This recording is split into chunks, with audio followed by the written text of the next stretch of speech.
Okay, so Assalamu alaikum. Hope everybody is fine. Now today we will be starting advanced specifies. We have finished basic and intermediate level. Now we will be working on advanced specific, and these are the rules. Normally बहुत कम सिखाए जाते हैं, यहाँ आपने बहुत कम इस पे practice की होगी. तो first of all see this, हम जो है काजिटिव हैं, जैसे लेट है और मेक है, इसकी पैसिव करना सीखेंगे. फिर नीड है और हेड बेटर है. तो इन चार पे हम फोकस करते हैं फ़िलहाल. तो अब आते हैं पैसिव ऑफ लेट पर. जैसे कि ये पहला सेंटेंस है, ही लेट मी गो. आमतौर पे अगर ये आप किसी को सेंटेंस देते हैं तो most of the students think that ये इम्परेटिव सेंटेंस है जो हमने इंटरमीडिएट लेवल में सीखा था, जैसे कि open the door, let the door be open. याद रखें, इसका उससे कोई ताल्लुक नहीं है. अब अगर आप ही लेट मी गो की पैसिव करने की कोशिश करेंगे तो आपको काफ़ी मुश्किल पेश आएगी, लेकिन देयर इज़ अ ट्रिक. अब देखें, फोकस करें, ही आपका सब्जेक्ट है और लेट आपका मेन वर्ब है. याद रखें, लेट वर्ब की फर्स्ट फॉर्म भी है, सेकंड फॉर्म भी है और थर्ड फॉर्म भी है. ये आपका मेन वर्ब है. दैट मीन्स इस वर्ब के बाद मी क्या हो गया, आपका ऑब्जेक्ट है. और आपको रूल पता है कि जब हम एक्टिव को पैसिव में चेंज करते हैं तो हमें ऑब्जेक्ट की ज़रूरत होती है. यहाँ पे मी है, सब्जेक्ट की जगह पे आएगा तो आई हो जाएगा. Now this he let me go, ये कौन सा टेंस है? Most of the students would say I am, but it is not. Basically ये पास्ट सिंपल है, क्योंकि अगर ये प्रेजेंट सिंपल होता तो जुमला इस तरह होता, ही लेट्स मी गो. अगर हम कह रहे हैं कि he let me go, that means it's past sentence. तो हम यहाँ पे वाज लगाएंगे, आई वॉज लेट गो. अब मेरी मर्जी है कि बाहिम लगाऊं या ना लगाऊं. ही लेट मी गो, उसने मुझे जाने दिया. आई वॉज लेट गो बाहिम, उसके तरफ से मुझे जाने दिया गया. Then your next sentence is they will let you dance. तो अगेन लेट जो है समझ जाएं, ये आपका मेन वर्ब होगा. और लेट के बाद जो भी वर्ड होगा वो उसको आप अपना ऑब्जेक्ट समझिएगा. जैसे दे विल लेट यू डांस, वो आपको नाचने देंगे. जब मैं इसको पैसिव में चेंज करूंगा तो क्या लिखूंगा, you will be let dance. Okay, by them necessary नहीं है. तो ये दो सेंटेंसेस मैंने आपको करके दिखाए, दे आर ऑलरेडी इजी, आप खुद कर लेंगे. Ali has let us wait. तो लेट आपका मेन वर्ब है, तो अस आपका ऑब्जेक्ट है. अस इधर आ जाएगा, वही हो जाएगा. प्रेजेंट परफेक्ट है. और अगर आप बेसिक लेवल का आपने वीडियो देख लिया है तो आपको पता है प्रेजेंट परफेक्ट की जो पैसिव होगी वो हैव बीन और हैज़ बीन है. So we have been let wait by Ali. In the same way she lets him speak. अब हम क्या कहेंगे, he is let speak by her. रखें या ना रखें, that's all and same. So now इसमें जो लेट काजिटिव है ये हमें बताता है कि आप किसी को कोई काम करने की इजाज़त देते हैं. लेकिन जब हम मेक को एज अ काजिटिव में पैसिव में चेंज करेंगे, जैसे ही मेड मी गो, राइट, मतलब इस सेंटेंस और इस सेंटेंस में क्या फ़र्क है. जब मैं कहूँ कि ही लेट मी गो, उसने खुशी से मुझे जाने दिया, मैं भी खुश और वो भी खुश. लेकिन जब हम कहें he made me go, that means I was forced to go. इसने मुझे मजबूर किया कि मैं जाऊँ, अदरवाइज मेरा दिल जाने को नहीं कर रहा था. लेकिन ऊपर जो है वो हो जाएगा. तो अगेन अब इसमें डिफरेंस ये है, सेम ही आपका सब्जेक्ट है, मेड आपका वर्ब है, मी ऑब्जेक्ट है. यहाँ आएगा तो I was made. Remember this, the difference between let and make is this. Let is infinitive while make is bare. Let is bare infinitive and make is infinitive. इसके साथ आपको to का इजाफा करना पड़ेगा. He made me go, I was made to go. ठीक है, by him लिखें ना लिखें खैर है. तो याद रखें, let और make की पैसिव में ये डिफरेंस होगा कि let जो है वो आपका bare infinitive है, make infinitive है. इसमें हम infinitive to का इजाफा करते हैं. जैसे they will let you dance, तो इसका मतलब है वो आपको नाचने की इजाज़त देंगे. लेकिन जब हम यहाँ पे कहेंगे कि दे विल मेक यू डांस, मतलब वो आपको मजबूर करेंगे आप डांस करें. मतलब ऊपर जो है यू आर फ्री और नीचे जो है आप बसंती हैं और आपको नाचना पड़ेगा. So they will make you dance. तो इसको जब हम पैसिव में चेंज करेंगे तो क्या लिखेंगे, you will be made to dance. अब बाय देम लिखें या ना लिखें खैर है. इसी तरह से दूसरा सेंटेंस है, Ali has made us wait, we have been made to wait and she makes him speak, he is made to speak. So this is the passive, very difficult one, but hopefully अगर आपने basic level सीख लिया है तो ये आपको मुश्किल अब बिल्कुल नहीं लगेंगे, राइट. फिर हम फोकस करेंगे पैसिव ऑफ नीड पर. अब नीड है क्या, मसलन your book needs publishing, his car needed repairing, her watch needs fixing. तो जैसे कि मैंने आपको पहले भी बताया था कि जो सीक्रेट है एक्टिव पैसिव का समझने का वो ये है कि वी एटलीस्ट मस्ट नो कि ऑब्जेक्ट कहाँ है, और जो ऑब्जेक्ट होता है वो हमेशा वर्ब के बाद होता है। लेकिन यहाँ पे ये सिचुएशन नहीं है। बेसिकली पब्लिशिंग का काम किस पे होगा? Your book. तो your book is your object. His car needed repairing, repairing को जरूरत किसको है? कार की, तो कार इज द ऑब्जेक्ट। तो your book, his car, her watch. याद रखें नीड में ऑब्जेक्ट जो है वो वर्ब के बाद नहीं, वर्ब से पहले मौजूद होता है। तो जब आप इसको पैसिव में चेंज करेंगे तो क्या लिखेंगे? Your book needs to be published. Okay, in a same way his car needed repairing, ये पास्ट में है तो हिज कार आपका ऑब्जेक्ट है, वो तो ऐसे ही रहेगा। His car needed to be, क्या लगाएंगे आप? Repaired. In a same way her watch needs fixing, her watch needs to be fixed. And my bike needed oiling, my bike needed to be oiled. ये इसकी जो है वो passive हो जाएगी, द पैसिव ऑफ नीड। उसके बाद हम सीखेंगे पैसिव ऑफ हैड बेटर।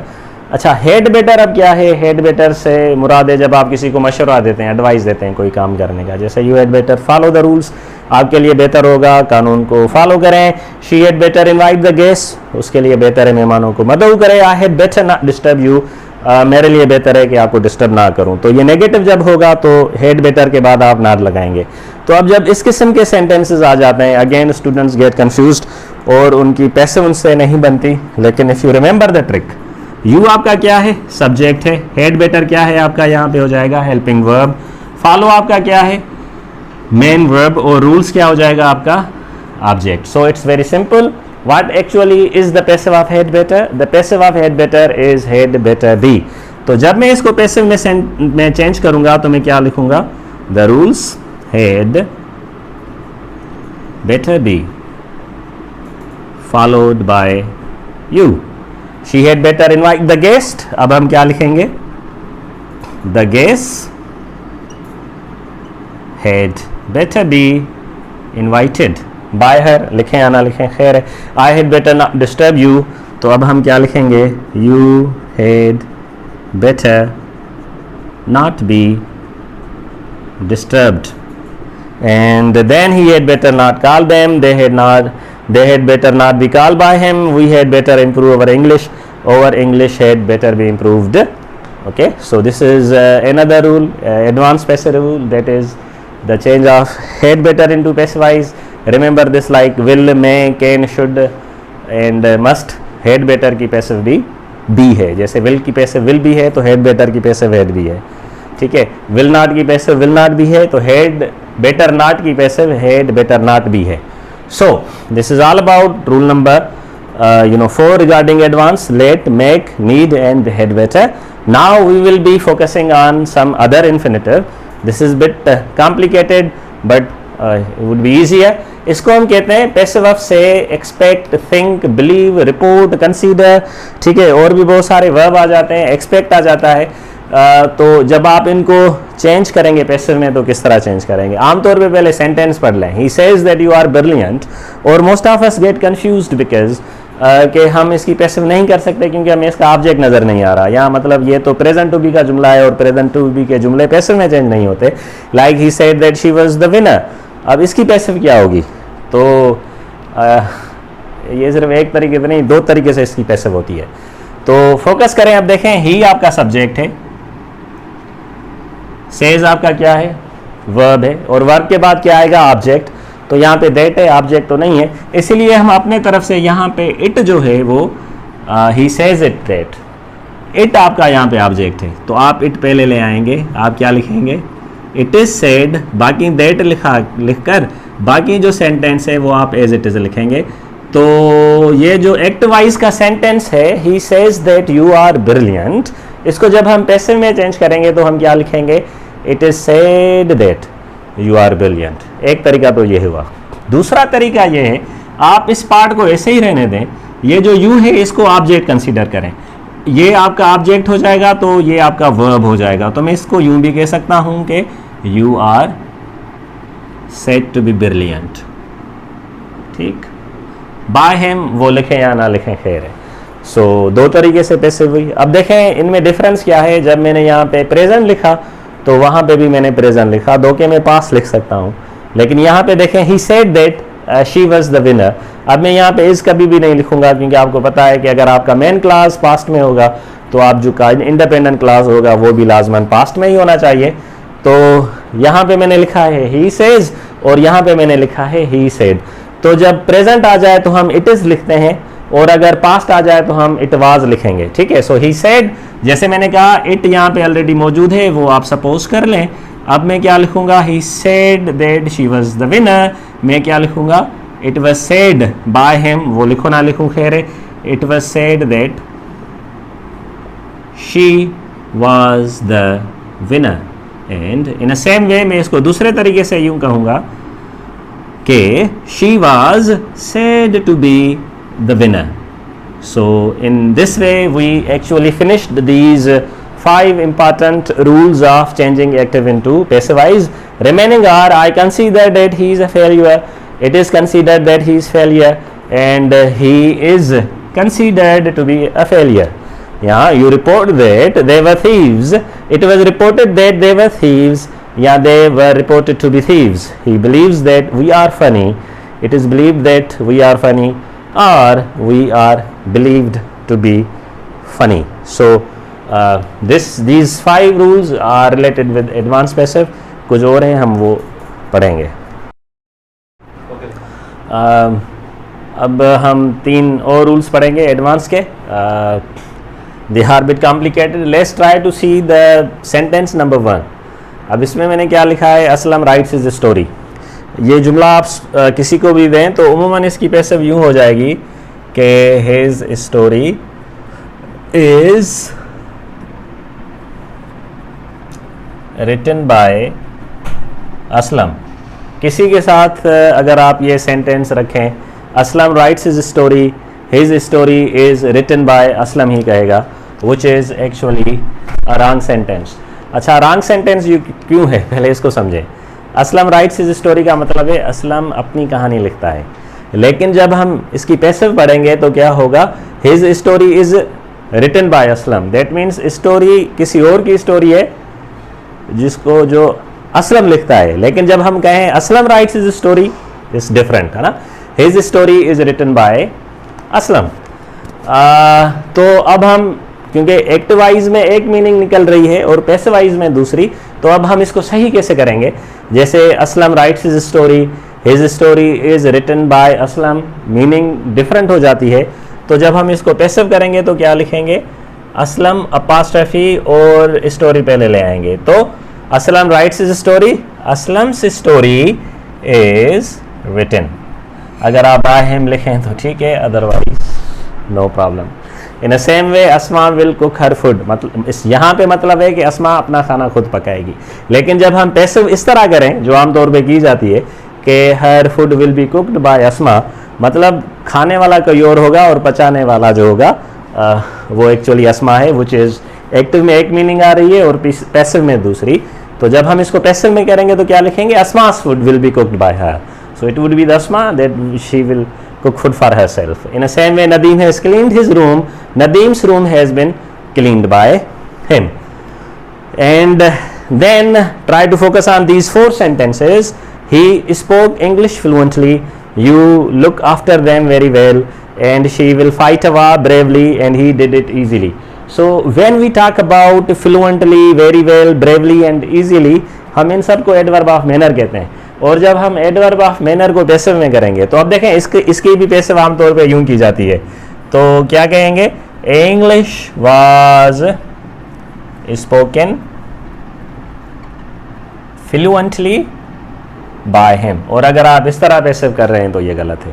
तो इसकी वजह क्या है, यहाँ रूल क्या है, इट्स वेरी सिंपल, आप समझने की कोशिश कीजिएगा। याद रखें, जब भी एक्ट वाइज में एडवर्ब ऑफ मैनर आएगा तो जब आप उसको पैसिव में चेंज करेंगे तो adverb of manner main verb से पहले आएगा। मतलब मेन वर्ब आपका स्पोक है, इससे पहले आप एडवर्ब ऑफ मैनर लगाएंगे। तो आप क्या लिखेंगे, he was, okay sorry, English was